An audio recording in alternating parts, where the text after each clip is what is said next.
les autorisations d'ouverture des commerces proposées ci-dessus. Merci, Madame le rapporteur.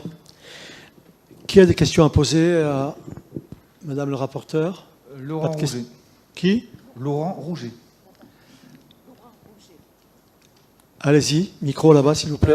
Parlez bien dans le micro. Oui. Nous sommes par principe opposés aux ouvertures des magasins, des commerces le dimanche, parce qu'il faut que dans une semaine, les activités de consommation s'arrêtent, parce qu'il faut que les gens puissent se retrouver, puis il faut aussi que les commerçants et les employés puissent bénéficier d'une vie personnelle.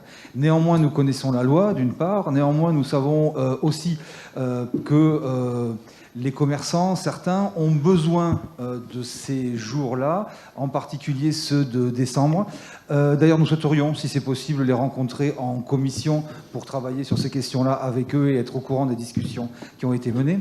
Donc nous savons qu'ils peuvent avoir besoin de ça et que c'est une part qui est non négligeable dans certains chiffres d'affaires, pas forcément considérable, mais non négligeable. Nous savons aussi que l'argent dont bénéficient les consommateurs n'est pas infini et que ce qui est dépensé un dimanche n'est pas le reste de la semaine. Donc la question du pouvoir d'achat qui n'est pas extensible des Français fait que ces dimanches ne sont pas nécessairement vitaux. On observe aussi que beaucoup de commerces indépendants n'ouvrent pas et que ça peut bénéficier davantage aux franchises et aux chaînes. Nous posons la question aujourd'hui, en 2020, en pleine crise économique et sanitaire, d'interroger le modèle de consommation, le modèle de production et aussi le modèle de commercialisation, la question de la nécessité, par exemple, des soldes. C'est la raison pour laquelle il y a beaucoup d'interrogations là-dedans. Il n'y a pas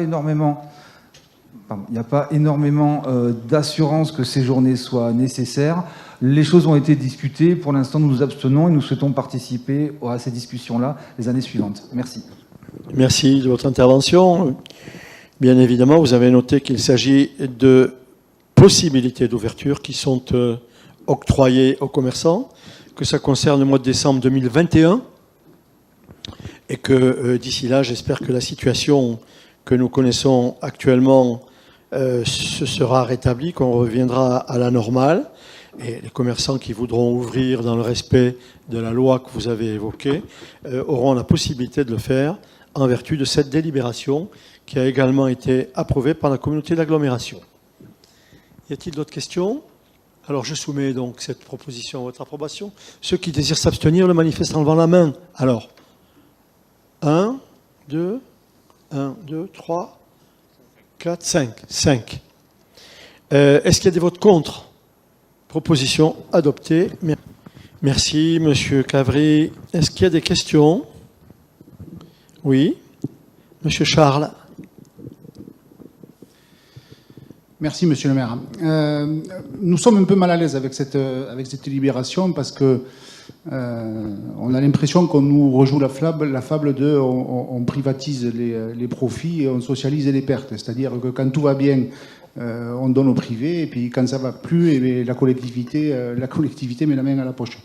Je rappelle quand même qu'il y avait eu dans les années 2010-2011 près de 3 millions d'euros, me semble-t-il, de travaux effectués sur l'abattoir avant de le laisser en gestion à Arcadie.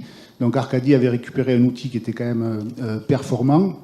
Et le bilan, quand on regarde sur cette période-là, en plus quand Arcadie avait repris, ils avaient promis des investissements, des recrutements et l'acquisition de l'abattoir aussi. Bon, du coup, on se retrouve dans une situation où on est obligé de remettre des sous dans la structure par le biais de la Semlat. Donc ça laisse quand même un goût amer, toute cette histoire-là. D'autant plus que, d'après ce que j'ai compris, Arcadie joue pas tout à fait le jeu, puisque il ne fait plus découper sa viande, abattre sa viande à l'abattoir de Tarbes, et il y a des éleveurs locaux qui vont à Auch ou dans le 64 pour faire abattre leurs bêtes. Ça serait bien qu'il y ait un travail effectué par rapport à tout ça. Je vous remercie. Vous évoquez, Monsieur Charles, de bonnes questions, mais pour votre information complète, il faut revenir au début de l'histoire. Et donc, j'avais l'intention de le fermer pour mettre un terme à des déficits très importants que la ville assumait. Puis, comme vous l'évoquez, les considérations sociales et économiques nous ont amenés à élargir notre réflexion au-delà de cette simple impression que je viens d'évoquer. Et donc, nous avons décidé, au lieu de le fermer, d'investir pour le moderniser. C'est un outil qui avait bien besoin d'investissement. On a investi et grâce à cet investissement, on est arrivé rapidement à faire monter le tonnage, puisqu'on est passé de 3500, 4000 tonnes à 6000, 6500 tonnes, ce qui veut dire que les déficits que nous avions, on avait réussi à dégager des résultats équilibrés. Il y a même une année où nous avons dégagé un excédent de 30 000 et quelques euros. Mais notre objectif n'était pas de dégager des bénéfices, comme vous le soulignez, mais au moins de ne pas perdre plusieurs centaines de milliers d'euros. C'était entre 500 et 600 000 euros par an. Et c'est à ce moment-là, quand on avait atteint le seuil de rentabilité, si je puis dire, puisqu'on ne perdait plus d'argent, que nous avons été sollicités par Arcadie, qui nous a demandé s'il pouvait exploiter notre abattoir. Nous avons bien évidemment étudié les propositions. Arcadie a créé une filiale qui s'appelle Sogéat. Nous avons créé une SEM à laquelle la ville a vendu l'abattoir. Mais comme vous l'avez évoqué, les investissements qui auraient dû être effectués ne l'ont pas été. Les vicissitudes du groupe Arcadie ont entraîné leur filiale Sogéat dans les mêmes vicissitudes, ce qui a entraîné un dépôt de bilan. Et le tribunal de Montpellier, comme l'a rappelé le rapporteur il y a un instant, a attribué l'exploitation de cet abattoir aux professionnels, au groupement de professionnels avec lesquels nous travaillons aujourd'hui étroitement. Aujourd'hui, un apport à 150 000 euros permet de continuer d'assumer les remboursements bancaires de cet immeuble. C'est ça l'objectif. Maintenant, on ne peut que se louer que 4 professionnels se soient associés ensemble pour créer la société Bigorre Viande, la SICA, la Sopavia, le Port Noir, la Coop des Gaves, des professionnels de la filière dans le département. Je pense que ça va dans le sens de la valorisation des produits qui sont abattus ici, du plan territorial alimentaire.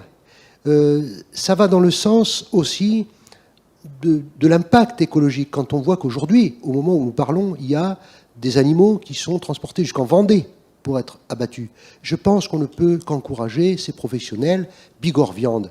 Alors, ce qui s'est passé avant, la Semlat a eu à assumer ses impayés d'une entreprise qui était purement et simplement en faillite. On ne va pas épiloguer là-dessus. L'essentiel, c'est de pouvoir sortir de cette situation. Les collectivités territoriales travaillent ensemble et vont essayer de soutenir ces professionnels pour faire de l'économie locale, de l'économie circulaire, à laquelle je suis sûr vous êtes attachés, pour que ces professionnels réussissent sur notre territoire.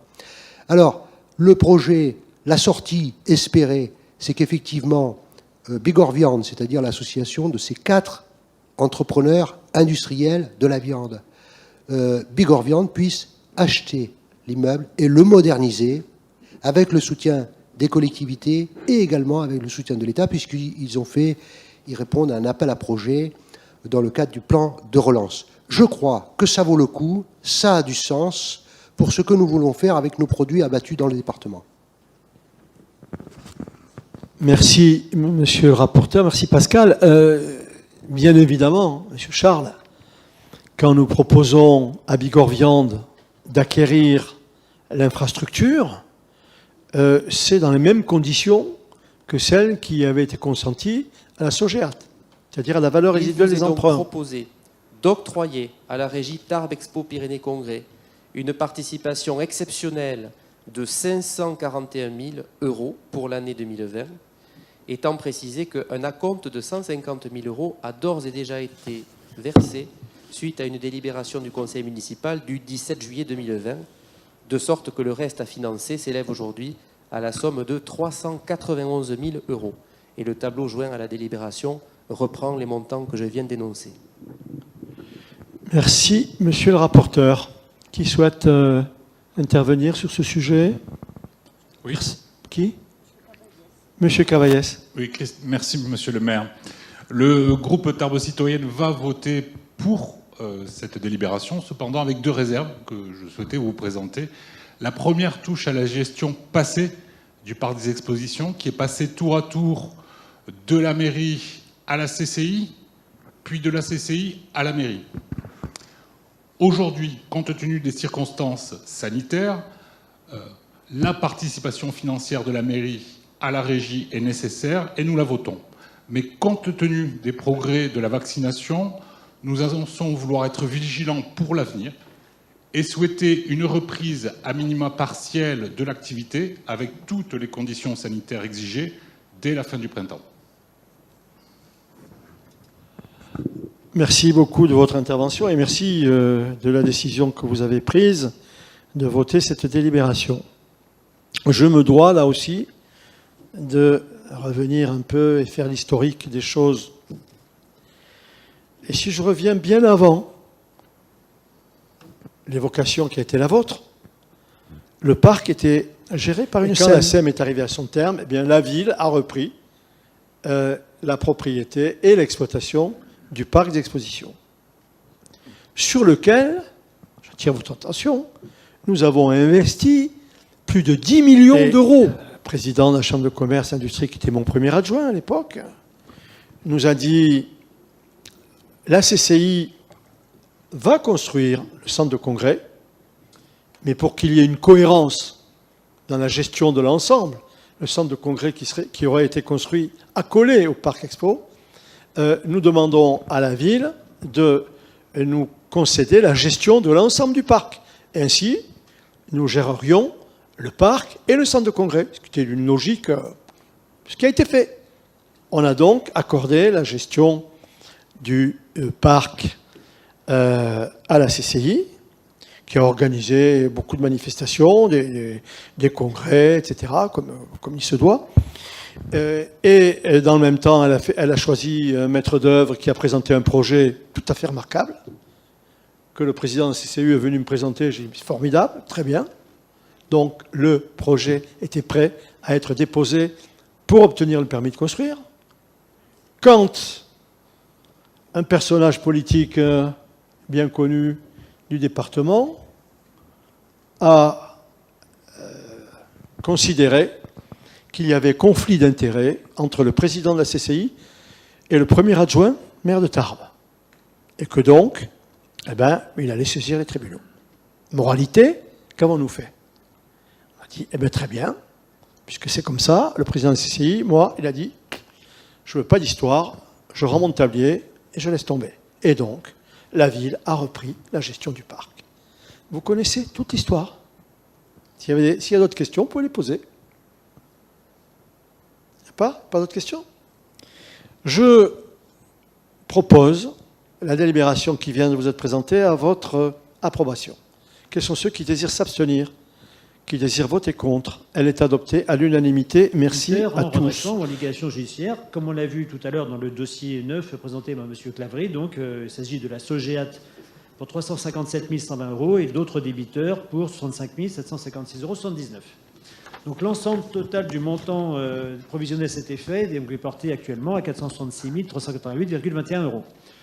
Et enfin d'autoriser Monsieur le maire à passer toutes les écritures comptables relatives à ces provisions et à signer tout document nécessaire s'y rapportant. Les provisions font l'objet d'un suivi global et toutes les opérations réalisées sont retracées dans les annexes des documents budgétaires, du budget primitif et du compte administratif. Merci Monsieur Laval. Y a-t-il des questions au rapporteur? Monsieur Charles. Merci, Monsieur le maire. Juste une question. Nous allons voter pour cette délibération, mais juste une question, puisqu'on voit réapparaître la Sogéat. Alors, si j'ai bien compris, ces commissions en liquidation judiciaire, ce sont des factures d'eau et d'assainissement qui restent, c'est ça, qui restent à payer? Exact. Exact. Comme on n'est pas du tout sûr de les récupérer intégralement, on passe une provision pour dépréciation d'un élément d'actif. Y a-t-il d'autres questions? Le sport est concerné, donc le bénéficiaire étant l'association sportive Stado Tarbes Pyrénées Rugby pour une subvention ordinaire complémentaire au soutien au club pour 25 000 €. D'autoriser donc Monsieur le maire à signer la convention d'objectif ainsi que tout acte utile s'il y a lieu et d'inscrire les crédits correspondants dans la prochaine décision modificative du budget principal. Merci, monsieur le rapporteur, mais il fallait quand même préciser qu'il y avait les subventions complémentaires que vous venez d'évoquer, mais qu'il y avait également des annulations de subventions pour des manifestations qui ne se sont pas tenues ou des subventions qui n'avaient pas lieu d'être accordées, pour un montant de 189 600 €. Voilà. Avez-vous des questions à poser? Oui, madame Calais. Oui, merci, monsieur le maire. Donc, nous comprenons effectivement la nécessité d'ajuster les subventions votées du fait de la déprogrammation de manifestations, mais 2 points nous interrogent. Pouvez-vous nous donner des précisions sur l'objet subvention complémentaire soutien au club pour l'association sportive Stade Tarbes Pyrénées Rugby et nous dire ce qui justifie l'attribution de cette subvention? Par ailleurs, comment expliquez-vous la suppression de subventions pour MOB 65 qui pourrait mettre en péril cette association d'insertion qui participe depuis 2005 à lever un des freins majeurs de l'insertion des publics en situation de précarité, qui est la mobilité? À quel événement non organisé faites-vous référence? Bien. Alors, la subvention complémentaire de 25 000 € pour le Stadeau est une subvention qui nous a été sollicitée car le Stadeau devait remettre à ses organes de contrôle de leur gestion des comptes arrêtés et qu'ils ont fait appel à plusieurs de leurs partenaires pour boucler de façon positive les comptes qu'ils avaient à présenter. Et nous avons fait comme la plupart des partenaires, nous avons accordé un complément, comme on l'avait fait d'ailleurs l'année dernière, je vous le rappelle. Pour ce qui concerne les subventions annulées, je le répète, il s'agit de subventions annulées pour des manifestations qui n'ont pas eu lieu. Et pour l'exemple que vous citez, figurez-vous que depuis 2 ou 3 ans, nous versons par erreur une subvention qui n'avait plus lieu d'être versée. Pourquoi? Parce que cette subvention, elle avait été versée quand nous avons fait reprendre par cette association le vélo en ville, les vélos que nous avions mis à la disposition, gratuitement à disposition des Tarbaises et des Tarbais, il y a une dizaine d'années déjà. Et il y a quelques années, il doit y avoir 7 ou 8 ans, nous avons transféré la gestion de ces mises à disposition de vélos vers le grand public à MOB 65. Nous considérions que c'était son métier. Il se trouve que depuis... D'ailleurs, ce n'est pas avec MOB 65 que nous avions contracté, c'était avec une association qui s'appelait Sarah, qui a été reprise, qui a fusionné avec MOB 65. Il se trouve que depuis des années, les vélos en ville ne sont plus distribués au public. Et que donc cette subvention n'a plus lieu d'être. Il n'y a plus de service, il n'y a plus de subvention. Et ce, d'autant moins qu'il y a maintenant des vélos électriques qui sont mis à la disposition des utilisateurs grâce à la collaboration qui est la nôtre, agglomération avec Keolis. Donc, pas de service qui justifiait la subvention, plus de service. On s'en est aperçu un peu tard, plus de subvention. C'est pas plus compliqué que ça. Allez-y, madame. Oui, monsieur le maire. Il nous semble que l'association Sarah 65 a bien été dissoute lors d'une assemblée générale extraordinaire le 22 décembre 2017. Par ailleurs, MOB 65 continue à proposer à la location des vélos, notamment pour les bénéficiaires du RSA, qui en ont bénéficié en 2019. On peut le voir dans leur rapport d'activité. Et enfin, il me semble que le public qui va bénéficier des vélos électriques effectivement mis en place dans le cadre de la délégation de service public à Keolis n'est pas le même que celui qui va utiliser les vélos à MOB 65. Et puis, on le sait tous, le vélo a quand même été la star du déconfinement. MOB 65 a aussi beaucoup participé donc, à l'opération mise en place par le gouvernement, coup de pouce vélo. Voilà, la demande d'achat de vélos ou de location de vélos explose. Voilà, on est un petit peu étonné de cette réponse. Je répète que depuis 2017, nous avons versé une subvention alors que le service n'était plus rendu. Et si vous avez, madame, l'occasion de voir mis à disposition du public par MOB 65 des vélos sur lesquels il y a écrit Tarbes-Vellenville, vous me le ferez savoir. Oui, concernant les... Vous dites... oui, Laurent Rouget. Concernant les subventions, nous avons deux remarques plus générales à émettre. La première, on souhaiterait que la pratique qui semble être initiée par la commission culture soit étendue. C'est-à-dire que, apparemment, quand des subventions vont être attribuées intégralement ou pas, ou en partie, ce sera accompagné par un courrier explicatif. Ça n'a été jusqu'à présent pas le cas. Si c'est le cas, c'est assez appréciable et c'est un premier pas vers une certaine transparence. Nous demandons en outre que des critères objectifs et transparents soient rendus publics, que réellement on sache qui touche quoi et surtout en vertu, en fonction de quels critères. Et nous souhaitons, pour terminer, que l'attribution soit travaillée en commission et que la commission ne soit pas uniquement informée pour valider l'attribution de subventions. Merci. Mais écoutez, moi je vous approuve. C'est pour ça que j'ai demandé à chaque responsable de commission au sein desquels il y a des attributions de subventions significatives, de bien vouloir travailler sur les critères. Et effectivement, si on travaille sur des critères objectifs qui s'appliqueront à tout le monde, je pense que tout le monde y gagnera. On y gagnera en clarté et on y gagnera, je pense, sur le plan financier, parce qu'il y a des gens qui perçoivent des subventions alors qu'ils ne répondent pas du tout ou ils ne répondent plus aux critères. Je vais vous proposer de voter l'ensemble de la délibération qui vous a été proposée, sauf la réduction de MOB 65. Quels sont ceux qui désirent s'abstenir sur cette première délibération on va dire 99% de la délibération. Quels sont ceux qui désirent s'abstenir? Quels sont ceux qui désirent voter contre? Elle est adoptée. Maintenant, pour la délibération qui concerne, la ligne qui concerne MOB 65, quels sont ceux qui désirent voter contre? 3, 4. Là, on compte.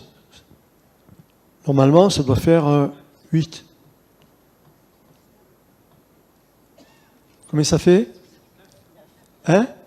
9. 9, oui, pardon. Quels sont ceux qui sont pour? On lève la main. Proposition adoptée. Merci, monsieur le rapporteur. Y a-t-il d'autres questions? Monsieur Charles.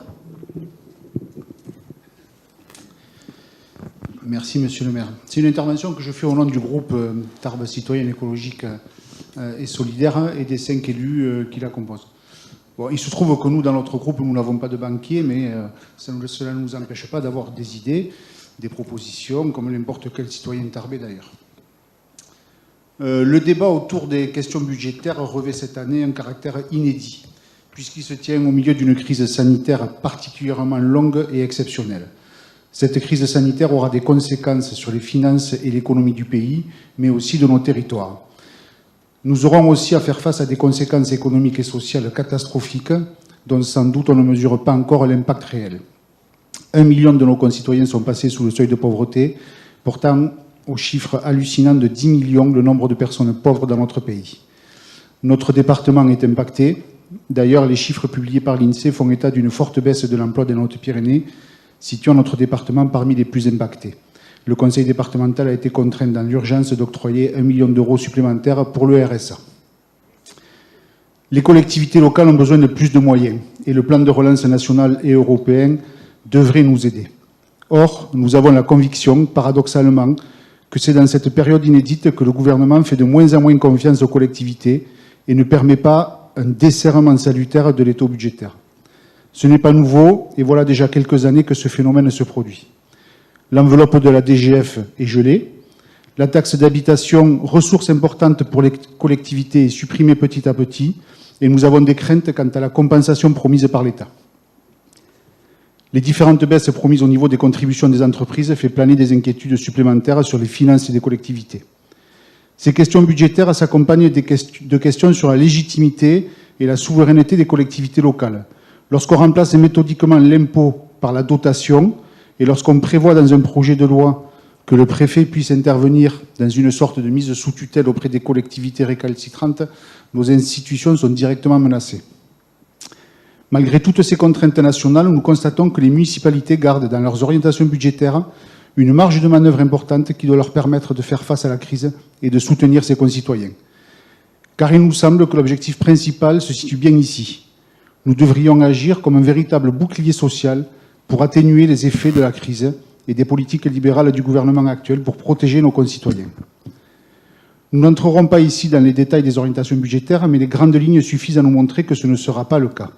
Nous aurions souhaité un véritable budget de rupture qui prenne en compte l'ampleur de la crise sociale.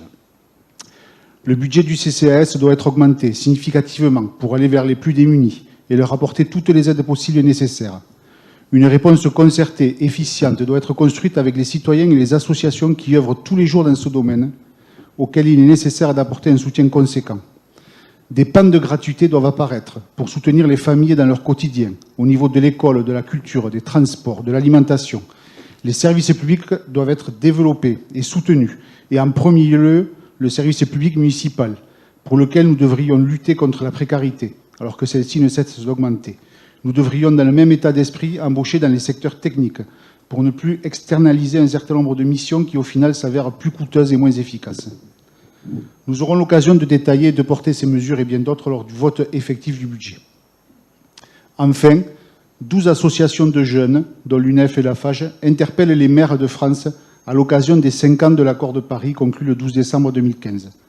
Dans une tribune publiée le vendredi 11 décembre par France Info, elles les appellent notamment à créer des conseils de jeunes dans toutes les communes avec une approche inclusive et à faire plus de place aux associations et collectifs de jeunes dans leur mairie. Tout comme il y a 5 ans, les jeunes affirment que les gouvernements, les lois, les entreprises ne vont pas assez loin dans la préservation de notre futur. Aujourd'hui, la jeunesse se tourne vers le local, vers la proximité, vers les municipalités, vers nous. Allons-nous rester immobiles ? Là aussi, il nous semble que notre municipalité manque cruellement d'ambition sur cette question. Je vous remercie. Merci, Monsieur Charles. J'approuve totalement la première partie de votre intervention. Vous Mais autorisez, totalement. Monsieur le maire, à signer les conventions relatives au versement de ces subventions. Merci, Monsieur le rapporteur. Pas de questions ? Oui, je vous en prie, Madame. Merci, Monsieur le maire. Allez-y. Madame Calais. Oui. Voilà, on s'interroge sur le fait que, est-ce que c'est habituel de verser des avances sur subvention ? Et par ailleurs, d'autres associations ont-elles fait valoir des difficultés ? Pour l'instant, non. Oui, c'est habituel. Quand le budget n'est pas voté, moi j'aurais souhaité, et on l'a déjà voté en décembre. D'ailleurs, j'en ai parlé au directeur général des services. L'année prochaine, je souhaite qu'on puisse avancer. On a été retardé avec la crise sanitaire, les difficultés de fonctionnement de certains services, de recueillir les informations, etc. Je souhaite, et je le dis à M. Ducassou, que je remercie et salue en même temps, que l'année prochaine, on puisse voter le budget en décembre. Et ce qui, effectivement, dans ce cas-là, ne pose pas de problème d'avance de subvention. Et comme il va être voté fin janvier, et le temps que les procédures se mettent en route, etc., les subventions ne seront pas versées avant fin février, début mars.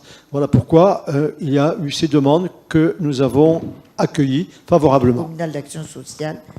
Et je répète, afin de fixer toujours la nature, le sens, la périodicité, le montant des mouvements financiers entre ces deux structures pour l'année 2021. Merci Mme Doubrère. Est-ce qu'il y a des questions ? Je soumets cette proposition à votre approbation. Y a-t-il des abstentions ? Ah bon, là, il n'y a pas d'abstention. Je m'étonne qu'il y ait eu une abstention avant, alors que la ville verse plus de 5 millions à la caisse des écoles. Là, il y a eu des abstentions. Là, c'est la même chose, mais sauf que c'est à destination du CCAS. Alors, je repose la question, y a-t-il des abstentions ? Non ? Tout à l'heure, il y avait bien des abstentions. Bon, on en prend acte. Alors, puisque vous interrogez nos votes, je vais expliquer rapidement, mais on comptait intervenir plus tard dans d'autres conseils municipaux. En fait, la raison de notre abstention au point précédent, c'est le recours à la précarité à la caisse des écoles et dans les activités périscolaires. Donc à partir du moment où il y a énormément d'emplois précaires dans ce domaine-là, vous pouvez faire non de la tête, M. Craspagne, mais c'est quand même notre opinion, on s'abstient par rapport à ça, et on ne s'abstient pas au point qui vient d'être présenté par Mme Doubrère. Voilà. C'est bien. Je vous remercie d'avoir apporté ces précisions. Vous ne pensez pas qu'au CCAS aussi, il y a quelques emplois peut-être qui pourraient être qualifiés, comme vous venez de le faire, pour ceux de la Caisse des écoles? Non. Non. A été Bon, joint à d'accord. la délibération qui vous a été adressée. Il vous est proposé de prendre acte de l'information qui vous est faite concernant la mise en œuvre de ce protocole avec la CG2LS. Voilà, monsieur le maire. Merci, monsieur le rapporteur. Y a-t-il des questions sur la CEMI? Oui. Qui? Christophe Cavaillès. Monsieur Cavaillès. On ne vous a pas vu souvent, d'ailleurs, alors que vous êtes invité. Peut-être faudrait-il m'inviter, tout simplement. Ah non, vous êtes invité. Alors moi, Peut-être faudrait Ah, si, vérifier monsieur le Président. que les invitations me parviennent, parce que jusqu'à je vous présent, ça n'a confirme, pas été le parce cas. que je me suis renseigné, que vous avez été à chaque réunion invité. Je suis désolé, mais je n'ai pas eu connaissance de cette Monsieur le invitation. Président de la CEMI, je vous demande de vérifier. En tout cas, moi, je m'étais renseigné. On m'avait dit que les invitations avaient bien été envoyées à monsieur Cavaillès. Allez-y, posez la question, je vous en prie. Non, pas de question. Juste deux remarques pour faire part du fait que Tarbes Citoyenne rejoint les opinions des autres oppositions des mandatures précédentes pour faire état de doutes sur la gestion passée de la CEMI et pour s'interroger clairement sur la suite des relations de la mairie, des relations entre la mairie et la CEMI à l'issue de ce protocole qui vient de se terminer cette année en 2020. Voilà. Je ne comprends pas votre question. Qu'est-ce qui vous permet de penser qu'il y aurait une suite différente dans nos relations avec la CEMI? Qu'est-ce qui vous permet de le penser? Je ne comprends pas, là, franchement. Parlez bien près du micro. C'est très simple, monsieur le maire. Plus près du micro. Jusqu'à présent, voilà. ce que vient d'expliquer votre adjoint, cette relation est inscrite dans un protocole. Et dans ce protocole, il est prévu la présentation annuelle des comptes, dont nous prenons acte, bien évidemment. Mais au-delà de cette période 2014-2020, cette relation ne sera plus inscrite au sein d'un protocole. D'où les interrogations que nous formulons. Ah, mais pour d'accord, l'avenir pardon. de cette relation. Ah, j'ai compris la question. C'est par rapport au protocole. Ben, le protocole, il est arrivé à son terme. Et donc, il n'y aura plus de versement des 220 000 euros par an par la mairie, ni de la CG2LS. Et la CEMI, vous avez pu le constater sur les comptes, elle a réussi à se remettre sur de bons rails, puisqu'elle a près de 15 millions de fonds propres et quasi-fonds propres. Depuis 3, 4, 5 ans, les résultats de la CEMI sont des résultats qui ont dépassé le million, 1,5 million, 1,2 million, 1,3 million, 1 million. Et qu'aujourd'hui, la CEMI est en mesure, je vous l'annonce, est en mesure de signer le protocole avec l'ANRU pour la réalisation du projet Bel Air. Et donc, si l'ANRU considère que la CEMI est en mesure de signer ce protocole, c'est qu'elle considère, l'ANRU, que la CEMI a une certaine crédibilité pour porter un projet, je le rappelle, de près de 30 millions d'euros. Voilà. Y a-t-il d'autres questions ? Cœur de ville du 23 novembre dernier. Il est donc proposé au conseil municipal d'approuver la modification du règlement d'attribution et d'autoriser monsieur le maire ou son représentant à signer tout acte utile à cet effet. Merci, monsieur le rapporteur. Avez-vous des questions à poser à monsieur Lasterle ? Pas de questions ? Y a-t-il des abstentions ? Oui, j'ai une question. Oui, pardon. Monsieur le maire. Qui ? J'ai une question. Cathy Lahut. Ah, allez-y, madame, je vous en prie. J'ai une question. Bien entendu, nous allons soutenir l'attribution de ces primes, mais nous aurions deux questions. Pourquoi les primes accession cœur de ville et sortie de vacances, les logements type 1, T1 bis et studio sont exclus pour l'obtention de ces primes? Et la deuxième question, pourquoi sur la prime sortie de vacances, attendre 2 ans d'inoccupation des lieux pour la rénovation, la réhabilitation de ces logements dégradés, voire très dégradés? Nous pensons que cela relève de l'urgence, sachant que des locataires occupent actuellement ce genre de logement? Alors, Merci, madame. Monsieur Asterne. Oui, monsieur le maire. Pour ce qui concerne la première question sur la typologie des logements, il est apparu qu'il y avait il y avait une sorte d'effet d'aubaine et que certains porteurs de projets, en particulier les propriétaires bailleurs, présentaient des projets qui consistaient à faire des opérations sur des immeubles avec un certain nombre de logements et d'augmenter le nombre de logements en réduisant les surfaces, en proposant des studios ou des T1 ou des T1 bis. Et il nous a paru plus pertinent en lien avec le projet Action Cœur de Ville qui consiste à rénover des logements en centre-ville pour accueillir des jeunes ménages, de prioriser les T2 et les logements de plus grande superficie pour donc accueillir les familles. C'est le besoin qui s'est manifesté qui est le plus important aujourd'hui. Pour ce qui concerne la deuxième question que vous posez sur la sortie de vacances, de la même manière, l'objectif de cette modification est de favoriser, d'encourager la sortie de vacances quand la vacance est très ancienne et que précisément, c'est ce que vous pointez du doigt, les logements sont en très mauvais état. Plus la vacance est ancienne, plus le logement est en mauvais état. Et donc on fait porter notre effort sur ces logements qui sont dans une situation de vacances ancienne. Il n'est pas exclu qu'au terme de quelques mois ou d'une année de mise en œuvre de ce règlement modifié, nous modifions à nouveau cet élément-là. Il est proposé au conseil municipal d'autoriser monsieur le maire à signer la convention d'occupation du domaine public proposée par le SDE 65 en vue du déploiement de 3 nouvelles bornes de charge pour véhicules électriques si annexés. Merci beaucoup, monsieur Jourdan. Est-ce que vous avez des remarques particulières ?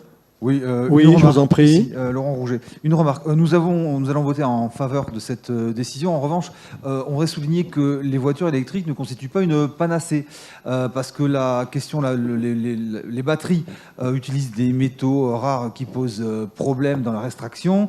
La filière de recyclage des batteries est, pour l'instant, pour le moins tâtonnante. Le bilan écologique au bout du bout n'est guère meilleur que pour une voiture thermique. Et nous posons en plus la question, puisque nous ne sommes pas sur la ligne de notre président de la République, de l'électricité, parce que nous sommes favorables à la sortie de l'énergie nucléaire. C'est la raison pour laquelle nous sommes davantage favorables à la filière à hydrogène, même si là aussi on peut poser la question de l'électricité choisie. Et nous regrettons à ce titre qu'il y ait eu dû avoir un report de la part de l'agglomération, de la station, et donc la mise en place d'un bus à hydrogène. Donc nous votons pour, mais avec beaucoup de prudence quant aux véhicules électriques. Voilà. Merci beaucoup. Y a-t-il d'autres remarques ? Je voudrais dire qu'on travaille pas mal sur la filière hydrogène avec des partenaires. Et que l'objectif, c'est quand même d'alimenter des batteries grâce à l'hydrogène. Que l'hydrogène soit réalisé avec des ressources renouvelables ou non renouvelables, soit par la vapeur, enfin l'eau et l'électricité. L'objectif, c'est quand même d'alimenter des batteries avec certaines conséquences que vous avez évoquées. Y a-t-il d'autres questions ? Énormément du plan vélo. Et ça sera avec plaisir, M. Lagonel, que je vous rencontrerai pour discuter des projets. Je suis à votre disposition. Ce serait bien de rappeler quel est l'objectif en nombre de kilomètres à terme. L'objectif est de 17 kilomètres. Bon, il faut dire que déjà, la ville de Tarbes est 11 kilomètres déjà en place, 17 kilomètres, bandes cyclables, pistes cyclables, la limitation de vitesse à 30 à l'heure pour apaiser la circulation. Donc, je peux vous dire que nous nous occupons énormément depuis 6 mois, et je le précise encore, avec l'équipe technique de la ville de Tarbes. Merci Marc. Madame Rebecca Calais. Merci, monsieur le maire. J'imagine que monsieur Lagonel n'aura pas l'exclusivité de ce rendez-vous, mais que par contre, ce sera bien pris en compte dans la commission à laquelle, notamment, pour Tarbes citoyenne écologique et solidaire, je participe. Merci. Monsieur Marc-André, je vous suggère d'organiser une réunion spéciale de la commission et d'inviter l'ensemble des collègues qui sont ici et qui souhaiteront être informés sur ce sujet. Ça sera fait, monsieur le maire. Merci Marc. Plus rien n'étant à l'ordre du jour, je déclare clos ce conseil municipal. remercie. Bonne fin de soirée à tous.